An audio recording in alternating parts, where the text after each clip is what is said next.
What's up, guys? Raymond here, also known as Ray Vision, and check it out. Today, we are going to be playing some Forza Horizon 2. Now, today, we are going to be doing a drift build of what, you may ask. Well, it's going to be a Honda S2000, and, sorry, the S2000 CR. And it's a 2009 version, apparently. Anyways, that out of the way, just want to remind you guys, before we get started, please leave your car suggestions in the comments below, because without car suggestions, well, I don't know what to choose for drift builds. During the week, I'll probably end up doing some shitty American muscle car that you guys all hate on eventually. So, with that in mind, we are going to move on.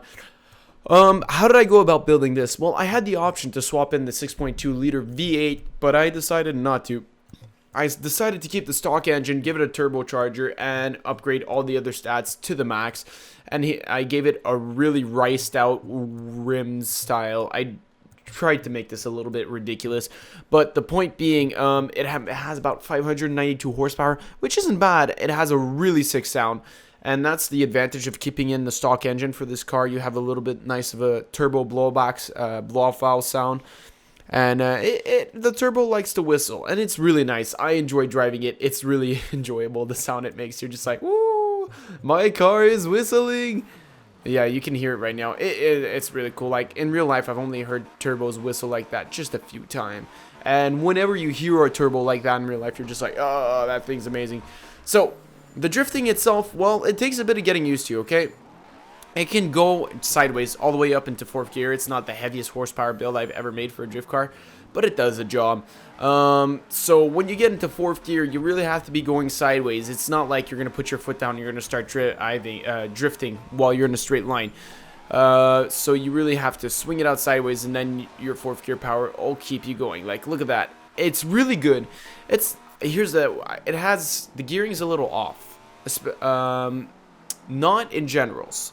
What I'm talking about, the gearing is a little off for this track here in Cicerone, and I'm talking about the hairpin corners, because what you would really need is something between 2nd and 3rd gear, but I did not gear it that properly, at least not for these corners, and so usually you have to do it in 3rd, and you just have to spend a lot more time feathering. If you go 2nd, you'll feel like you're a little short.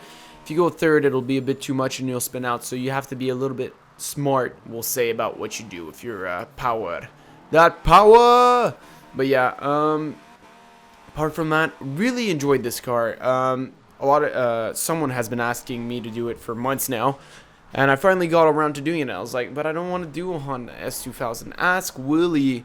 I ended up doing the Honda S2000, and guess what? Turns out it is a pretty darn impressive car. I like it. Also, a lot of people like to crash in this car. I don't know why, and by people I mean AIs, who are really annoying sometimes. I'm being serious. These AIs, man, sometimes I just make, like, that's an example. I got crashed. Here's the annoying thing, okay? You know that round circle at the bottom of this hill? Well, I don't ever get to do more than, like, 3 donuts around it before I get crashed into someone. It's just annoying. I wish, like, you could turn off vehicles in Forza Horizon 2, but that is a thing of the past, because Forza 6 is coming out very soon, and yeah, be sure to be looking out for content in Forza 6. To be coming towards you sooner than later. Also, next week I am going into residence in school, so it's going to be my first week at school. I still will be uploading videos. Whoops, sorry about that. I'm just going to be recording them ahead of time this week, so if you have any suggestions for cars, put them down as fast as you can, because, well, I'm going to be recording it within the next 2 days. Next week's drift build, so you might want to keep that in mind. You never know what might happen. Oh, here we go. Big sideways E-brake, followed by a big drift. Here you go. That's like, right there, it did the corner fine without a problem. And honestly, this car drifts really, really well. You just have to get a good feel for it, good feel for how the things go, and it'll just vroom. It'll just vroom. That's a new expression I'm going with. Vroom, vroom. So yeah, as usual, guys, I want to thank you all for having watched. Hope you all enjoyed this video. Sorry about that. Leave your comments in the comments below. Leave your car suggestions in the comments below, and I will see you all next time.